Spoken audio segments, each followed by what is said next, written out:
Salut, c'est Trado, je suis content de vous retrouver pour la mise à jour de l'analyse technique du CAC 40 et c'est reparti pour un accès de faiblesse. Je commence par les données hebdomadaires parce que c'est toujours important de regarder ce que donne la vue d'ensemble et comme vous pouvez le constater, on a des choses qui sont bonnes et beaucoup moins bonnes.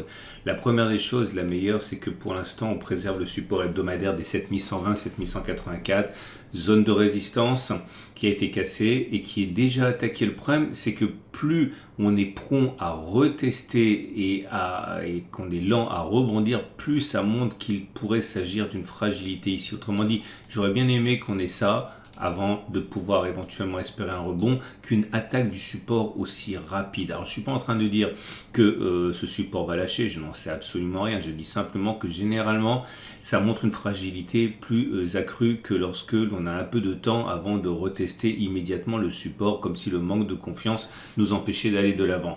Autre chose, mais pour le coup qui est beaucoup moins bonne, c'est que ce chandelier japonais montre un avalement baissier corps vert suivi d'un corps rouge qui avale le corps vert.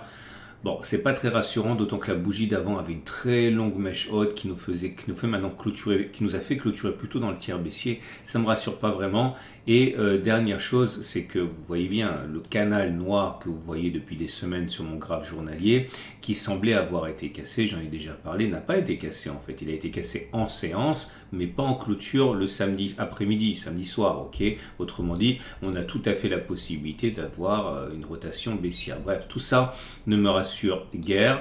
Et on regarde tout de suite maintenant les données journalières pour voir l'étendue des dommages suite à la baisse de 0,8% de vendredi. On voit bien que ceci n'était pas une vraie cassure, ceci est une cassure en séance hebdomadaire, j'ai envie de dire, avant une réintégration. On retrouve là mon canal noir.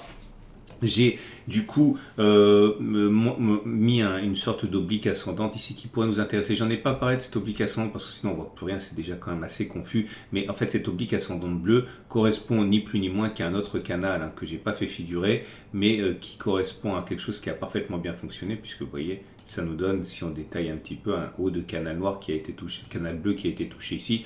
Mais ce qui nous intéresse surtout, c'est de savoir que si une réaction s'opère sur ce niveau, si on y va, eh bien ça correspondrait à ce gap des 6886-6872 qui pourrait être l'objet d'une attaque baissière. Et on ne sait pas ce qui va se passer. Comprenez bien, on fait des scénarios et on se contente d'avoir des ratios gains supérieurs à 1 en croisant les doigts parce que contrairement au bilan de swing trading que je vous ai proposé là juste il y a 10 minutes, pour lesquels on sait ce qui va se passer statistiquement sur 100 occurrences, là on n'a absolument aucune idée parce que c'est tout simplement un trading discrétionnaire et pas systématique comme je vous propose avec le swing trading action.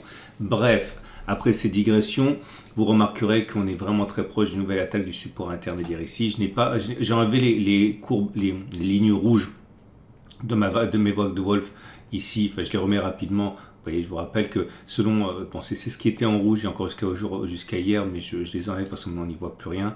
Donc regardez les épisodes précédents, mais je vous rappelle qu'un retour sur le point 4, ici on a à peu près une chance sur deux de faire ça avec un excellent ratio gain-risque.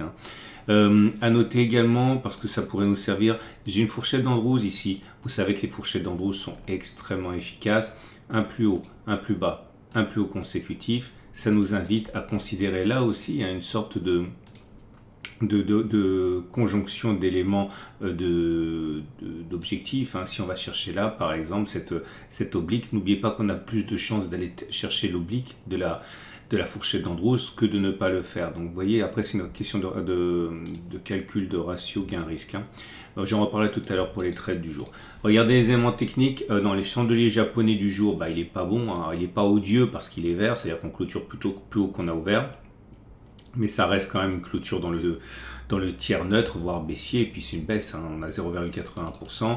Le chandelier Aikinashi, attention alerte, maintenant on a notre première bougie rouge baissière, caractérisée par le fait que vous n'avez pas de mèche haute. Ok, donc ça c'est pas bon, et toujours et encore, n'oubliez pas le 3-line break que j'adore, qui n'a pas la renommée qu'il mérite, et je vous invite vraiment à considérer que cette ce bloc rouge est normalement, c'est-à-dire statistiquement appelé à être suivi d'un autre bloc rouge. C'est ce qui se passe généralement. Je vous ai déjà dit à moult reprises que le rebond auquel on assistait était prétexte pour ceux qui pensaient à une continuation de la baisse à spéculer à la baisse en attendant donc statistiquement un nouveau bloc rouge.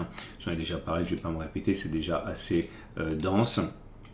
Les éléments techniques à présent, rien de particulier au niveau des éléments techniques puisque on n'a aucun nouveau signal. Par contre, au niveau des moyennes mobiles, si, puisque vous pouvez le voir, la moyenne mobile à 7 jours est maintenant clairement descendante et on est clairement en dessous. Donc la tendance immédiate devient baissière. La moyenne mobile à 20 périodes montre que nous sommes dans une situation où la tendance est neutre, puisqu'on clôture en dessous de la M20 qui monte. La tendance de fond fait de la résistance, on est toujours aussi au-dessus d'une M50 qui monte. Attention, la tendance de long terme n'est pas menacée avec la M200 qui monte. Si on regarde les éléments de Bollinger, attention, là aussi, on n'est plus en tendance haussière pour les bandes de Bollinger parce que vous pouvez le voir, la Bollinger supérieure et la Bollinger inférieure ne divergent plus, elles sont à plat. Globalement, ça veut dire qu'on est en tendance de range à minima pour les bandes de Bollinger. Le SAR également appelle à considérer une continuation de la baisse. Vous savez pourquoi? Parce que ça a été backtesté tout ça par mes soins avec vous de nombreuses fois. Mais lorsque l'on a un point rouge comme ça, suite à la cassure du SAR, on a plus d'une chance sur deux d'aller clôturer sous le plus bas de la bougie de cassure 7143 que de casser le SAR à la hausse. Bref, ça semble tellement facile après coup, mais c'était quand on remontait qu'il fallait prendre des décisions pour avoir un ratio gain-risque. Ça sert à ça, les statistiques. Et on termine avec l'Ishimoku qui nous enseigne que pour l'instant c'est pas affreux mais c'est loin d'être magistral. Le nuage commence à s'aplatir mais il est encore bleu, on va avec la tendance de fond est globalement haussière mais c'est pas brillant. La tendance générale est neutre, on est avec une Kijun qui est à plat. La tendance immédiate est neutre également puisqu'on est avec une Tenkan à plat. J'ai expliqué que les traders Ishimoku aiment bien rentrer sur les Kijun, donc ça va être surveillé de près, d'autant que ça correspond à l'extrême limite du support intermédiaire. Et on va terminer donc avec les trades du jour. Mais avant, pendant que je vous tiens, parce que j'ai oublié d'en parler, je vous rappelle que tout le monde n'a pas le temps de trader. Ok, la plupart d'entre vous n'avez pas le temps de trader. Après que vous aimiez regarder les vidéos de trading, c'est autre chose, mais tout le monde n'a pas le temps de trader. C'est pour ça que je essaie de vous fournir toute une boîte à outils, y compris pour l'investissement. Et si vous voulez investir à long terme, évidemment, les turbos, les CFD, c'est pas adapté, ça serait trop cher. Et j'ai un partenaire que je recommande qui est, à mon avis, le meilleur partenaire pour investir pour le moyen et le long terme, notamment dans le cadre des vidéos que je fais le samedi sur l'accumulation rationnelle, etc. Il ne vous en coûtera qu'un seul petit euro par transaction. C'est 5 à 15 fois moins cher que la plupart des courtiers que vous pouvez trouver. En plus, vous aurez droit à une action gratuite et vous pouvez investir sur les trackers, sur des actions, etc. Bref, j'invite à découvrir mon nouveau partenaire. C'est juste en dessous de la vidéo. Comparé à ce que vous payez avec votre courtier actuel et vous risquez d'avoir des envies d'ailleurs. On revient au trade du jour. Alors, le trade du jour, première chose, si vous êtes haussier comme d'habitude, on a toujours la solution d'acheter tout de suite. L'idée, ça serait d'acheter sur le support intermédiaire ou le support hebdomadaire là actuellement, en faisant le pari que ça va tenir, puisque jusqu'à preuve du contraire, le support hebdomadaire, c'est pas la queue qui remue le chien. Les unités longues normalement l'emportent plus souvent sur les unités courtes. Donc l'idée, ça serait d'acheter, de mettre un stop de protection en mettant assez large, à 1,7% pour accepter une petite attaque baissière. Objectif retour sur les plus hauts. Vous avez un ratio gain-risque de 1 pour 2. Si vous considérez que vous avez 50% de chance de gagner, ce petit jeu-là, vous vous enrichissez. Donc ça, c'est la solution haussière. La solution baissière, je pense que la meilleure, c'est celle actuellement de la fourchette d'Andrews. J'ai déjà parlé de la vague de Wolf, donc je ne vais pas en parler. Vous prenez un plus haut, vous prenez un plus bas, vous prenez un plus haut consécutif. Si vous voulez vous entraîner avec ça, n'oubliez pas que j'ai un module dédié dans le pack Total Trado, que vous pouvez compulser pour avoir les exercices corrigés. Et vous avez donc la possibilité de rentrer là. Objectif, aller chercher la médiane de la fourchette d'Andrews. Donc on va dire que ça prend un peu de temps, on va dire 4,5% avec un stop loss au-dessus des précédents plus haut 3,7% ou même en dehors de la fourchette d'Andrews. On est bon en termes de ratio gain-risque. Voilà, j'en ai terminé pour la vidéo du jour. 3 choses. 1. Pensez à regarder le courtier que je vous propose. Bon, je ne vais pas vous cacher, je vais pas raconter l'histoire, je suis sponsorisé, mais je trouve quand même que c'est un excellent Je peux même vous dire que je touche 50 € chaque fois que vous ouvrez un compte. Hein.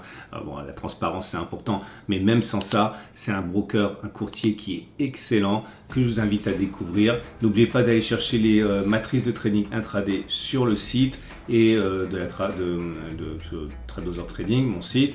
Également, vous avez la vidéo sur l'or, l'inflation flashée à 7% sur un an aux États-Unis, et en France, vous n'êtes pas sans savoir que l'inflation est bien présente.